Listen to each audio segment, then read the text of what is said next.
देखो अभी तक हमने जो भी सेल के बारे में पढ़ा था, प्रोकैरियोटिक एंड यूकैरियोटिक सेल, उसके क्या फीचर्स है, क्या कैरेक्टरिस्टिक्स है, कैसे आप रिकॉग्नाइज करोगे, क्या फंक्शन है उसका, वो हमने पढ़ लिया था। अब हमें पढ़ना क्या था कि उसके अंदर क्या क्या ऑर्गेनेल्स है, मतलब किन चीज़ों से मिलके वो बना होता है, उसके बारे में बेसिकली हमें पढ़ना था। किसका? प्रोकैरियोटिक्स। और ये करें, और आपके बोर्ड पे सामने वो ऑलरेडी मैंने लिख रखा है उसको। तो ये आपका प्रोकैरियोटिक सेल के अंदर जो चीज़ें होती है वो है, और ये आपका किसके अंदर होता है? यूकैरियोटिक सेल के अंदर। बस ध्यान ये रखना है कि यूकैरियोटिक में भी आपके दो अलग अलग हो जाएंगे, एक कौन सा? एनिमल, और दूसरा कौन सा हो जाएगा? आपका प्लांट। थोड़ा सा डिफरेंस है, कुछ चीज़ें कुछ में है नहीं है। देखो सबसे पहले मैं उसको पॉइंट आउट करने वाला हूँ जो तीनों में है, कॉमन है। पहली बात करें तो ये हमारा साइटोप्लाज्म तीनों में है। प्रोकैरियोटिक सेल में भी है साइटोप्लाज्म, यूकैरियोटिक के एनिमल में भी है, और प्लांट में भी है वो साइटोप्लाज्म, तीनों में है। अच्छा, इसके अलावा अगर बात करें राइबोसोम की, तो राइबोसोम प्रोकैरियोटिक सेल में भी है, ये आपका एनिमल सेल में भी है, यूकैरियोटिक में, और यहाँ भी है। ठीक है, ये अभी तक कॉमन है हमारा। अच्छा, उसके बाद बात कर लेते हैं किसकी? प्लाज्मा मेम्ब्रेन की। ऑफ कोर्स तीनों में होना चाहिए। प्लाज्मा मेम्ब्रेन यहाँ पर भी है, प्लाज्मा मेम्ब्रेन जो हमने सेल मेम्ब्रेन लिख रखा है वो यहाँ भी है, और यहाँ भी सेल मेम्ब्रेन है। ये सारी चीज़ें अभी तक क्या है? कॉमन है। अच्छा, उसके बाद अगर आप देखो तो जो चीज़ें हैं अब वो बदलने लग जाएंगी। आखिर कैसा चेंज आएगा वो देख लीजिए। इसके जस्ट ऊपर हमने क्या लिख रखा है? Cell wall. सेल वॉल आपका प्रोकैरियोटिक सेल में होता है, बट एक्सेप्शन है। प्रोकैरियोटिक सेल में अगर माइकोप्लाज्म की बात कर लें तो माइकोप्लाज्म में जो सेल वॉल है वो नहीं होता है, एब्सेंट होता है। ऑलराइट। और उसी तरीके से अगर इस वाले सेक्शन को देखें, एनिमल सेल के और प्लांट सेल को, तो ये आपका सेल वॉल किसके अंदर होता है? प्लांट सेल में होता है, एनिमल सेल के अंदर नहीं होता है। ये हो गया। अच्छा, इसके बाद हमने सेल वॉल देख लिया। उसके बाद रिमेनिंग जो चार है यहाँ पे आप देखो, ये आपका कैप्सूल है, ये आपका पीली है, मेसोसोम है, प्लाज्मिड है, फ्लैजिलम है। ये जो पांचों चीज़ है ये सिर्फ और सिर्फ किस में मिलता है? आपको प्रोकैरियोटिक सेल में मिलता है। ठीक है, ये आपका यूकैरियोटिक में ना तो एनिमल में होगा ना ही प्लांट सेल में होगा। वैसे ही कुछ चीज़ें यहाँ पर भी है जो आपका एनिमल सेल में है और प्लांट सेल में नहीं। तो देखो एनिमल सेल में ये जो आपका सेंट्रियोल है ये सिर्फ और सिर्फ किसके अंदर है? एनिमल सेल के अंदर है, ये आपका प्लांट सेल के अंदर नहीं है। इन द सेम वे अगर आप प्लांट सेल की बात करो तो प्लांट सेल में प्लास्टिड है आपका, वैक्यूल है आपका, ये दो चीज़ें, और उसके बाद सेल वॉल है, ये तीन चीज़ें। ये तीनों चीज़ सिर्फ प्लांट सेल में है और ये एनिमल सेल में नहीं है। तो इससे आप बड़ा ही क्लियरली नोट डाउन कर सकते हो कि कौन कौन से ऑर्गेनेल्स है जो प्रोकैरियोटिक सेल में है, कौन कौन से ऑर्गेनेल्स है जो यूकैरियोटिक के एनिमल सेल में है, और कौन कौन से ऑर्गेनेल है जो यूकैरियोटिक सेल के किस में है? प्लांट सेल में है। तो फटाफट इसको नोट डाउन करिए। और इसके बाद हम देखेंगे यूकैरियोटिक सेल का स्ट्रक्चर। देखिए, ऑल्दो हमें पढ़ना तो इन सारों को ही है जितने भी ऑर्गेनेल्स है, बट इसमें से वैसे ऑर्गेनेल को पहले पढ़ेंगे जो कॉमन नहीं है। मतलब जैसे शुरुआत किससे करेंगे? प्रोकैरियोटिक सेल में। तो प्रोकैरियोटिक सेल में हम पहले पढ़ लेंगे कैप्सूल, देन पहले पढ़ेंगे मेसोसोम, प्लाज्मिड्स और फ्लैजिलम। अब अगर सेल वॉल की बात करें तो सेल वॉल तो इन सारों में है, उसको हम बाद में पढ़ेंगे। प्लाज्मा इन सारों में है, बाद में पढ़ेंगे। साइटोप्लाज्म बाद में पढ़ेंगे। तो इस कैप्सूल, पीली, मेसोसोम, प्लाज्मिड और फ्लैजिलम के बाद हम डायरेक्टली पहुंचेंगे क्या? सेंट्रियोल पे। उसके बाद पढ़ेंगे plastid, vacuoles and cell wall, ये, एंड देन वैसे चीज़ों को पढ़ेंगे जो हमारा कॉमन है। ऑलराइट, इसको एक बार नोट डाउन करें।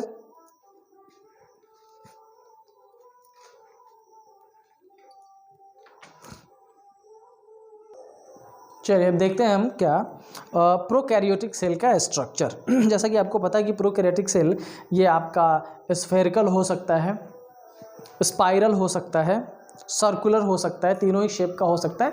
तो हम कोई भी एक शेप कंसीडर कर लेते हैं फिलहाल और आपको दिखाते हैं प्रोकैरियोटिक सेल। कोशिश करिए साथ में आप भी इसको नोट डाउन करें, ठीक है। ये सपोज कर लो कि हमने एक ये स्ट्रक्चर ले लिया किसका? प्रोकैरियोटिक सेल का, ठीक है। अच्छा, ये हमारा एक मेम्ब्रेन है जिसके अंदर सारी चीज़ें होंगी। तो जो चीज़ें यहाँ अवेलेबल है उसके ऊपर ये पहला मेम्ब्रेन है, और इसी मेम्ब्रेन को हम क्या बोलेंगे? हम बोलेंगे इसको सेल मेम्ब्रेन, ठीक है। अच्छा, इस सेल मेम्ब्रेन को ही क्या बोला जाता है? Plasma membrane. इस सेल मेम्ब्रेन के जस्ट ऊपर एक और मेम्ब्रेन हो जाएगा जिसको क्या बोलेंगे अपन? इस वाले को बोलेंगे क्या? Cell wall. अगर इसको बोले तो आप क्या बोलोगे? कोशिका झिल्ली। और इसको क्या बोलोगे आप? कोशिका भित्ति। ये दो चीज़ें हो गई आपकी, कौन कौन सी? कोशिका झिल्ली और कोशिका भित्ति। ऑलराइट। अच्छा देखिए, बहुत सारे जो आपके बैक्टीरिया होते हैं ना, उसके इस सेल वॉल के ऊपर भी एक आपका लेयर होता है। सेल वॉल के ऊपर बड़ा ही इंपॉर्टेंट लेयर होता है ये, जो इस बैक्टीरिया को आउटर सरफेस से चिपकने में मदद करता है, और इसको बोला जाता है क्या? कैप्सूल। बड़ा ही इंपॉर्टेंट होता है ये कैप्सूल। ठीक है, ये आपका थर्ड हो गया। पहले हमने लिखा सेल मेम्ब्रेन, देन लिखा सेल वॉल, और चौथा लिखा क्या? कैप्सूल। अच्छा, अब देखिए इस स्ट्रक्चर के ऊपर अगर आप देखोगे तो ऐसा निकला रहता है। ये जो होता है वो आपने देखा होगा, अगर वो जो कीड़ा होता है वो यूँ ऐसा ऐसा, ये कन्फिग्रेशन देख लीजिए, ऐसा जो चलने वाला होता है उसके ऊपर ऐसा ऐसा यहाँ निकला होता है, जिसके थ्रू वो मूवमेंट करता है, पकड़ बनती है, एडहेसन होता है, एडिसिव होता है वो, वही एक्चुअली हम उसी की बात कर रहे हैं। तो ये जो होता है इसी को बोला क्या जाता है? PILI, पीली। ये बड़ा ही इंपॉर्टेंट सेक्शन है इसका, इसको भी साथ साथ में नोट डाउन कर लेते हैं। तो ये तो आपका हो गया सेल मेम्ब्रेन, ये हो गया सेल वॉल, ये हो गया कैप्सूल, ये हो गया पीली। इट मीन सेल मेम्ब्रेन के अपर लेयर पे जितनी चीज़ें हो सकती है वो हमने नोट डाउन कर दिया। अब चलते हैं इसके अंदर। ठीक है, अच्छा इसके अंदर जो सबसे पहला आपने देखा होगा ये है आपका, ये क्या होता है? इसको बोला जाता है साइटोप्लाज्म। ये क्या होता है? साइटोप्लाज्म। इसका मतलब ये एक लिक्विड फ्लूइड है जिसके अंदर सारे एंजाइम होते हैं, या बेसिकली सॉल्ट और सारे एंजाइम होते हैं। ये होता है क्या? Liquid fluid. ठीक है। चलिए, अब ये जो आपका क्या कहते हैं स्ट्रक्चर है, इस स्ट्रक्चर में कहीं भी एक जगह ऐसा कुछ बना होता है, और इसको बोलते हैं क्या? फ्लैजिलम। नोट डाउन करिए इसका नेम, इसको बोलते हैं क्या? फ्लैजिलम। FLAGELLUM। ये क्या होता है आपका? फ्लैजिलम। ये आपके हो गए अभी तक कितने? 1 2 3 4 5 एंड 6 स्ट्रक्चर। किसका बना रहे हैं हम? प्रोकैरियोटिक सेल का। चलिए, अच्छा कई बार क्या होता है, ये जो आपका सेल मेम्ब्रेन है ना, इस सेल मेम्ब्रेन का एक्सटेंडेड फॉर्मेट ऐसा आप देखोगे निकला हुआ बहुत सारे जगह पर ऐसा। ठीक है, ये, और इसको क्या बोला जाता है? इसी को बोला जाता है मेसोसोम। नेम नोट डाउन करिए, इसको क्या बोलेंगे? इसी को बोला जाता है मेसोसोम। ठीक है, ये आपका क्या हो जाएगा? मेसोसोम हो जाएगा। बड़ा ही इंपॉर्टेंट है ये, इसका फंक्शन। ये आपका हो गया क्या? मेसोसोम। अच्छा, मेसोसोम के आगे चलते हैं। अब इस स्ट्रक्चर में एक छोटा सा ऐसा स्ट्रक्चर आपको दिखेगा, 2 3 4 ऐसा ये। ठीक है, काम क्या है इसका, होता क्या है ये बाद में देखेंगे। फिलहाल हम इसका नेम देख लेते हैं, और इसको क्या बोला जाता है? प्लाज्मिड। बेसिकली ये जेनेटिक मटेरियल है, DNA ही होता है, लेकिन क्या होता है इसको जब हम डीपली पढ़ेंगे अलग अलग ऑर्गेनल्स तब देखेंगे। अभी हम देख रहे हैं किसको? प्रोकैरियोटिक सेल को सिर्फ समझने की कोशिश कर रहे हैं। ये हो गया आपका। ठीक है, इसके अलावा आपके पॉइंट्स डॉट टाइप के ऐसे मटेरियल्स दिखेंगे कहीं कहीं यहाँ, और इसको क्या बोला जाएगा? इसको बोलते हैं राइबोसोम। ये आपका क्या हो जाएगा? राइबोसोम हो जाएगा। नोट डाउन कर लीजिए उसको। एंड द लास्ट वन अगर देखें तो न्यूक्लियस जिस जगह पे होता है वो ऐसा कुछ होगा स्ट्रक्चर, और इसको क्या बोला जाता है? न्यूक्लियोइड। ये आपका स्ट्रक्चर है। ठीक है, न्यूक्लियोइड। इसके अलावा एक स्ट्रक्चर हमारा और बचता है, देखते हैं वो कौन सा है। फिलहाल हमने कितना बना लिया? Mesosome, plasmids, pili, cytoplasm, cell membrane, cell wall, flagellum, nucleoid, ribosome, capsule और मेसोसोम। 1 2 3 4 5 ऑलमोस्ट प्रोकैरियोटिक सेल में जितने भी ऑर्गेनल्स होने चाहिए वो सारे हमने यहाँ लिख दिए हैं। इसको फटाफट नोट डाउन। प्रोकैरियोटिक सेल ये आपका है। राइट। चलिए अब देखते क्या है कि इसमें ये जो हमारा कैप्सूल है ये सिर्फ प्रोकैरियोटिक सेल में होता है, मेसोसेम यहीं होगा, प्लाज्मिड यहीं दिखेगा, पीली यहीं दिखेगा, और ये फ्लैजिलम ये यहीं दिखेगा। बाकी जो ऑर्गेनेल्स है वो दूसरी जगह पर भी होता है। तो हम क्या करेंगे, पहले इन सारों के बारे में ही पढ़ना शुरू करते हैं और सबसे पहले पढ़ेंगे कैप्सूल के बारे में। आखिर कैप्सूल का फंक्शन क्या है तो नोट डाउन करते चलेंगे साथ साथ में। देखिए ये जो आपका कैप्सूल है बेसिकली ये एक स्ट्रक्चर है जो किसी भी बैक्टीरिया को बाहरी सरफेस में चिपकने में ईज करता है ये, ठीक है। बेसिकली क्या है, ये ईज करता है। तो इसको लिखेंगे क्या, ये एक लेयर है, इसको नोट डाउन करेंगे साथ साथ में, नोट डाउन कर लीजिए। It is an outer protective cover of cell wall. अगर ये स्ट्रक्चर हो गया, इस स्ट्रक्चर को डेफिनेशन मैं इधर लिख रहा हूँ, आप इसको नीचे अगर कवर हो रहा होगा, चलिए मैं नीचे लिख देता हूँ यहाँ पे। जो आपका सबसे पहला है कौन सा, कैप्सूल। सबसे पहला हम कैप्सूल का डेफिनेशन लिख लेते हैं। तो ये क्या है, ये आउटर प्रोटेक्टिव लेयर है, सेल वॉल के ऊपर है। It is an outer protective layer, it is an outer protective layer covers cell wall. किसको कवर करता है, covering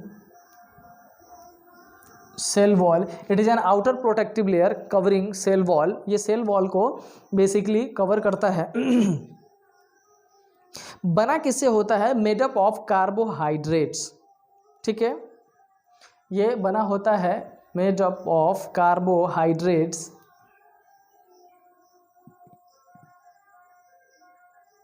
made up of carbohydrates, and it helps them in the attachment to nutrients and surface। ये क्या होता है, ये help करता है आपको किस चीज़ में, इन the attachment,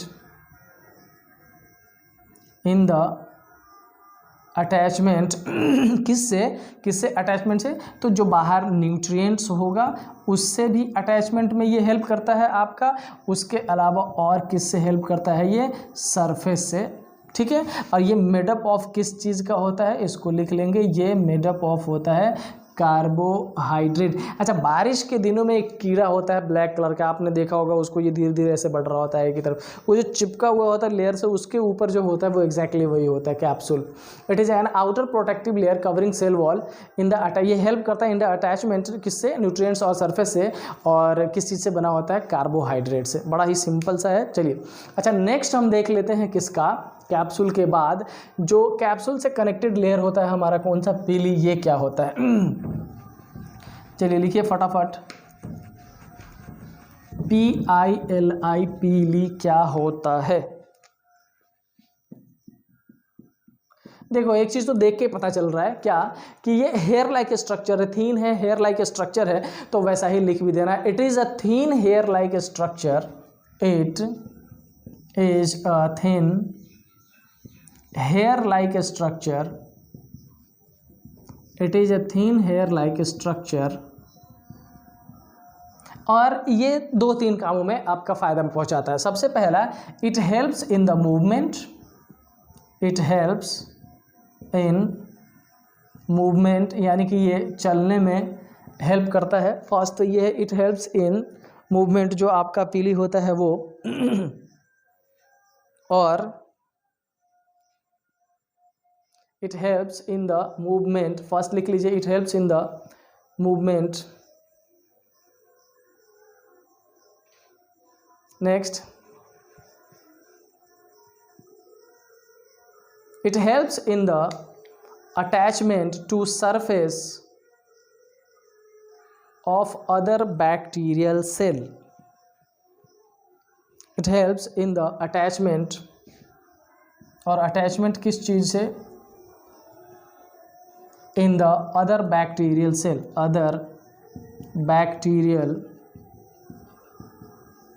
other bacterial cell, ये आपका कौन सा हो जाता है, ये जो आपका लेयर है कैप्स वो सॉरी जो निकला हुआ रॉड टाइप का अच्छा इसमें एक चीज़ आप ये भी लिख सकते हो, it is a rod shaped thin hair like structure. ठीक है, यहाँ पर मैं लिख देता हूँ, इसको लिख लीजिएगा, इट इज रॉड शेप्ड, ये थिन होता है और कैसा होता है, रॉड शेप्ड हो जाता है। तो हमने इसमें पढ़ लिया कैप्सूल, हमने इसमें पढ़ लिया किसको, पेली को।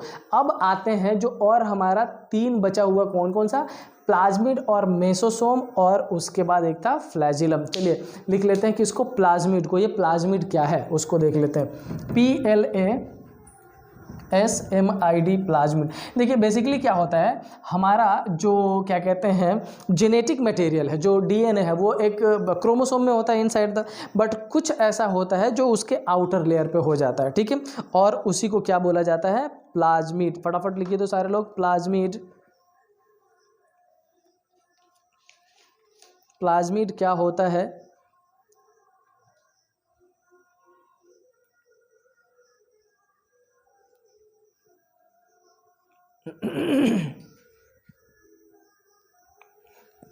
लिख लीजिए प्लाज्मिड। फक,